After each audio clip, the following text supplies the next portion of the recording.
Hi, everybody. Welcome to this week's What's Up Wednesday. My name is Rachel, and I'm on the client support team here at Early Learning Ventures. And today we are joined by Ryad and Meghan from the Colorado Department of Early Childhood, or CDEC. Welcome. Thank you guys for joining us. Hi, Rachel. Thank you for having us. Yeah, thank you so much. Gotta love those acronyms in early childhood, right? I know CDEC, or I think I've heard you guys refer to as CDEC as well. Yeah. That's my preference. Yes, Okay. CDEC. All right. And thank you to everyone else who is joining, watching with us today. Welcome. I'd love if everybody who is watching with us could just say hello in the comments so we can watch out for those familiar faces and welcome in any new ones. That's always fun to see. Hi, Amy and Faye. Thank you. If you have not heard of us here at Early Learning Ventures before, we are a 501c3 nonprofit based out of Colorado, and our mission is to expand access to quality and affordable childcare. We are live every Wednesday at 1 o'clock p.m. Mountain Standard Time on Facebook and on YouTube for what we call What's Up Wednesday. And this is where we get to bring in a new guest speaker each week to share their knowledge and resources with us on a variety of topics. It's a great chance for us all to learn something new together and interact with each other if you are watching live. So if you have any questions come up, please add them to the comments so we can try to answer as many as we can while we are on here together. I have links in the description of this video for where you can find our website to learn more about all of the various resources that we offer here at Early Learning Ventures, and also where you can get a free demo of our childcare management system, Alliance Core. I have links to the resources that Ryad and Meghan are going to be sharing with us today, as well as their contact information.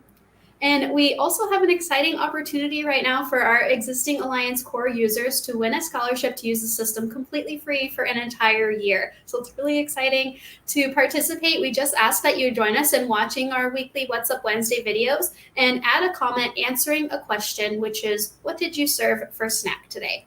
Commenting on each video does earn you an additional entry, and this week is the last week to enter for this particular scholarship opportunity, but you still have until the end of this week to go back and watch our past videos throughout the month of April and throughout the last few weeks in May to add a comment before we draw a winner. Our question for you is, what did you serve for snack today? So let us know in the comments, and if you are an existing Alliance Core user, we will put your name in for that raffle.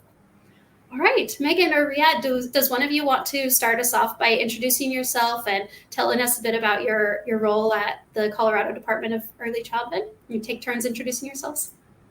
Sounds great. Thank you. So my name is Ryad. I work at CDEC, and I'm a provider support specialist. I work on two projects, the Staff Family Childcare Network and the Substitute Fund. And I'm also a part of the Exclusionary Discipline workgroup at CDEC, and that has been a really cool opportunity to collaborate with Meghan on this work. And I believe Rachel has a question to drop in the chat to kind of set the tone for what we're talking about here. Meghan, go ahead.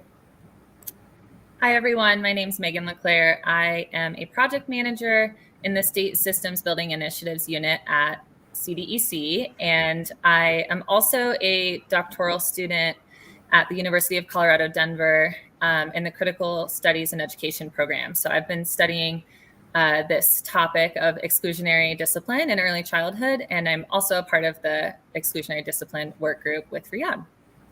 Exciting. And Ryad, you mentioned the substitute program as well. We just had Virginia in here last week sharing about that. Oh, wow, wonderful. Yeah, she's been amazing to work with, and the project has been incredibly exciting, and we hit the ground running, and it's been a lot of positive feedback. So really happy with how that's all going. Awesome. And I did add that comment to the comment section. What do you think exclusionary discipline includes? So if you are watching, go ahead and let us know your thoughts there. What do you guys want to start us off by telling us what is exclusionary discipline? Sure. So exclusionary discipline at a high level includes practices that result in treating certain children and families differently because of challenges in interaction, maybe requiring addressing specific behaviors that are outside of what a provider might consider normal or have the capacity to accommodate. And at the state of Colorado, we've developed a training that addresses exclusionary discipline. It's available to anybody outside of the state if they're curious through PDIS. We'll provide links to everyone who's participating here today. And that training is made up of specific examples, academic material, self-reflection as you go through the training. The intent is to help learners identify when exclusionary discipline occurs, heighten awareness, provide tools and solutions to reduce incidents of that exclusionary discipline. And these tools apply on an individual level and to also help set program policies as well. You can take the training in a few hours and then follow up with some of the included materials later if you want a deeper dive. And then if you take the training, I think it's helpful to consider who should be a part of those exclusionary discipline discussions within your organization, and to maybe consider any times that you may have run into exclusionary discipline in your own profession. Yeah, that's amazing. I didn't realize that the training was available for anyone outside of the state as well. Yeah, you can make an account for free, and there's a myriad other trainings as well if anyone's curious. Yeah, great. So you kind of already just said, told us what the training looks like, but is that what it's called on PDIS, is exclusionary discipline? Is that what you should look for? If you search exclusionary discipline, that one will come up, yes. Okay, awesome. Can you talk about some of the data around exclusionary discipline? Give us some examples there. Yeah, so the data for early childhood suspension and expulsion began trickling in the late 1990s and early 2000s. In 1999, a study was conducted in Michigan, and it revealed that 27.5 out of every 1,000 preschool-aged children had been expelled during the past school year. So similarly, in Illinois in 2002, researchers found that almost 1/3 of their state's infant and toddler providers had reported the recent expulsion of young children in their care. The prevalence of early childhood exclusionary discipline in childcare programs is alarming. These children aged 0 to 5 are excluded 3 times more often than children in K-12 settings, so like the public school, kindergarten through 12th grade settings. There are many definitions of school suspension and expulsion, like Ryad mentioned earlier, but the commonality is really that it's anything that's like the intentional or purposeful removal of a child from a structured learning environment, and thereby preventing them from actively engaging in opportunities to advance academically, whether it's temporary or permanent. And so examples can be modifying schedules, suspending, disenrolling the child, completely expelling altogether, and then something else called soft expulsions that we'll talk about in just a moment. Wow. Yeah, alarming. I think that is you used the perfect descriptor there. What are some of the statistics around exclusionary discipline and the studies being done on the children that it most commonly affects? Yeah, so we know that boys are over 4 times more likely to be expelled than girls, and Black children are at a greater risk than their non-Black peers of being suspended or expelled, 3.6 times more likely. Also, Hispanic children, Latino, Spanish, or Hispanic, were twice as likely than their non-Hispanic peers to be suspended or expelled. Implicit bias has been studied as a contributing factor to explain why children of color are suspended and expelled more frequently. The rate for which soft expulsion occurs in early childhood is unknown. So this is a term I mentioned earlier. Soft expulsion can look like parents or caregivers being called repeatedly to pick up their child from school due to disruptive behavior that forces the parent to call out of work or skip work entirely. In some cases, the school can make the relationship with the family unproductive, make them feel unwelcome, and therefore render the childcare arrangement untenable. We need to do some more research in this part of exclusionary discipline, because it's hard to understand how often this phenomenon occurs, because these more informal removal processes are likely to remain unreported by administrators. Okay. And then for the exclusionary discipline training itself, what is the aim there on minimizing those statistics? So the training is really great because you can definitely go deeper with it if you want, because there's a lot of academic material included there. Ultimately, the goal is to eliminate exclusionary discipline practices. Yeah. But really what the training initially sets out to do is to create that awareness, know how to identify it, and provide people with the tools. Like, for example, have a policy in place so that if there is disruptive or challenging behavior, instead of having parents pick them up or sending them to the principal, know that you should have a backup educator. I know that that's often a luxury in a lot of childcare settings, where they can have that one-on-one time, and you can really accommodate the child's needs and the educator's needs. Because often, as Meghan will address in a moment, it happens because we have workers in the field who are not properly supported, the training isn't made readily available, and they're often under-equipped. So this kind of prepares us for those situations so that the educator feels prepared and supported, and the child doesn't have to deal with the ramifications of exclusionary discipline. Yeah, giving them the tools and resources that they need, right? Absolutely. And I can see this is where the substitute workforce program comes into play, right? Is being able to provide that relief so that you can take the training or have the support you need to support these children. Yeah. Absolutely. It's been a really exciting project to leverage to support some of the other work that sometimes we don't have the capacity to engage in. Yeah.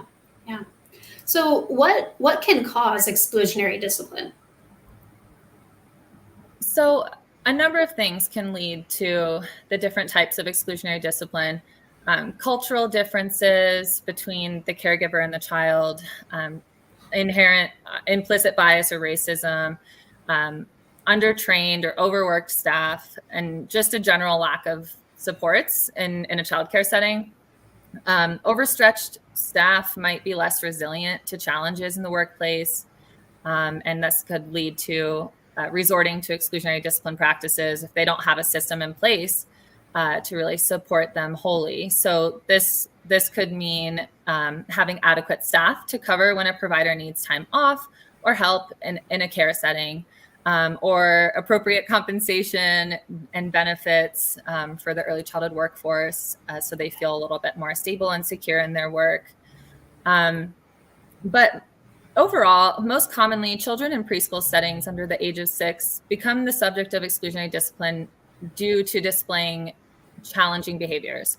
So behavior described as defiance, and I say in quotes, and disruption are common citations among qualitative data sets that we see in the research that examine teacher experiences with early childhood exclusionary discipline. Another big concern teachers report as common reasons for resorting to exclusionary discipline relates to classroom safety. So teachers and administrators report that a priority for them is to keep all children and staff safe from physical harm.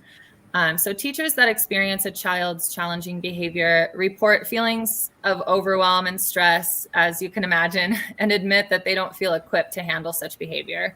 So a targeted approach to addressing exclusionary discipline can begin with teacher supports and education. So that's where this training course that we've been talking about on PDIS can really come into play as an example.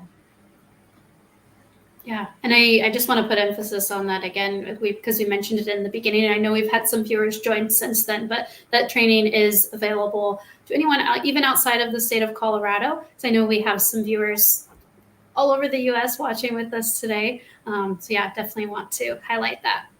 And then we do have a question in the comments. Amy is asking if this training coincides with the CPI training. Do you know what that would be referring to? Or maybe we can ask Amy which training she's referring to. Yeah, I'm not familiar with CPI training. It's not, Okay. nothing's coming to mind immediately. Megan, can you speak to that? Yeah, I'm wondering what that acronym stands for. Okay. Yeah. So Amy, if you're still watching, if you want to let us know there, that way we can try to answer that question. And do you guys have any resources that you want to share with us on addressing exclusionary discipline? I know the training itself is the resource, but anything else to add to that? Yeah, so some studies have already demonstrated how leveraging certain supports for teachers can prove to be a successful tool in decreasing the prevalence of exclusionary discipline. So, for example, focused efforts on proper social emotional development training do work. The implementation of the pyramid model curriculum, the use of infant and early childhood mental health consultation, and consultation that is culturally responsive is even more successful in combating early childhood exclusionary discipline. A study in Colorado was done a few years ago that corroborated this by proving that a combination of quality infant and early childhood mental health consultation and consultant-led trainings reduced suspensions and expulsions in the studied preschools. So professional development opportunities like these for early childhood educators lessens the instances of reported challenging behavior and increases occurrences of pro-social behavior. So researchers call on professional development supports like these to really aid in equipping teachers to care for children with adverse childhood experiences who are also a part of that population that are subject to exclusionary discipline more frequently than their counterparts. Yeah. Oh, and I wanted to mention, so you can visit mentalhealthstartsearly.com, and that will direct you to the Colorado Department of Early Childhood's webpage around infant and early childhood mental health consultation. There are a number of resources on that webpage that you can dig into further. Also, this is Colorado. The next thing I'll say is Colorado specific, but if you're in Colorado, there is an early childhood mental health support line. That number is 833-ECMH-411. And so you can call that. It's a warm line. So it's not a 24/7 support line. So that's why it's not called a hotline. But business hours, you can call that line. And if you care for children in Colorado and you're needing some support, you can call that and speak to a professional that can walk you through some strategies to use to support caring for that child or children. And I did just put the link to the mental health consultation website that you mentioned in the comments as well. All right. Do you guys have any final thoughts to leave us with today? Yeah, absolutely. I'd like to point out a couple things. One of them is that a lot of early childhood care settings don't have a formal policy for managing exclusionary discipline or disciplinary practices in general. So I think there needs to be a push for comprehensive policies that not only formally define disciplinary practices within a center or at a provider, but also aim to reduce or completely eliminate exclusionary discipline practices. I think that there's definitely some challenge there because, as Megan mentioned earlier, safety in these settings is always paramount. But a lot of the numbers show that there are other causes outside of safety that are resulting in exclusionary discipline practices. The other thing I want to point out is there is an organization called the Children's Equity Project, and it's made up of researchers and advocates from various organizations and universities in the US. And they do research and make data-informed recommendations to government at every level. And some of the things that they point out to focus on when addressing exclusionary discipline are consistent data collection, monitoring, and accountability. As Megan mentioned, there isn't really a lot of solid data for soft expulsions because it's really hard to quantify. We need expansive policies to reduce exclusionary discipline. There aren't any national or federal policies that address this. We also need to manage appropriate child development and behavior expectations while being culturally responsive, engage in anti-bias training, and really improving the work environment, because this is a big ask for our providers, and we want to make sure that they also feel supported while they're engaging in this work as well. I'll finish up with saying that there are a couple of assessments that we'd love to distribute to the group that help kind of give some insight into maybe where your organization or workplace is with exclusionary discipline and suspensions and expulsions. So we'll go ahead and facilitate that distribution after this. And I just want to say thank you for your time. I want to make sure if Meghan has anything to add. I just had one final thing. If you are in Colorado, there is a new requirement in the Universal Preschool Quality Standards that at least one of the 15 professional development hours for universal preschool teachers must be trauma informed. And so 1 hour must be concerning suspensions and expulsions as well. So this is a great sort of convergence of we're trying to kind of embed some things in policy. And so this is one of those first initiatives, and how this training that we've been talking about today can really serve as that, meet that requirement. Yeah, that's awesome. Thank you guys so much. I did just add the links you mentioned to the comments here. They're also in the description. Any resources that we mentioned today are in the description of this video. Thank you guys so much for joining us today. This was a great discussion, and I'm really glad that we got to share this with everybody. Awesome. Thank you so much for providing the space for us to talk about this. Yeah. Thanks for inviting us. I hope that everybody goes through and checks out this training and takes the time and utilizes the resources that we've been providing to learn more. Yeah. Thank you so much, everybody who watched with us today and joined live. Don't forget that we do have, this is the last week to enter for the giveaway that we're doing to win a year free of Alliance Core. So make sure to add a comment letting us know what you served for a snack today. If you are an existing Alliance Core user, we can put your name in that raffle for a chance to win that scholarship. Thank you, everybody. I hope you all have a great rest of your day, and we'll see you next time. Bye.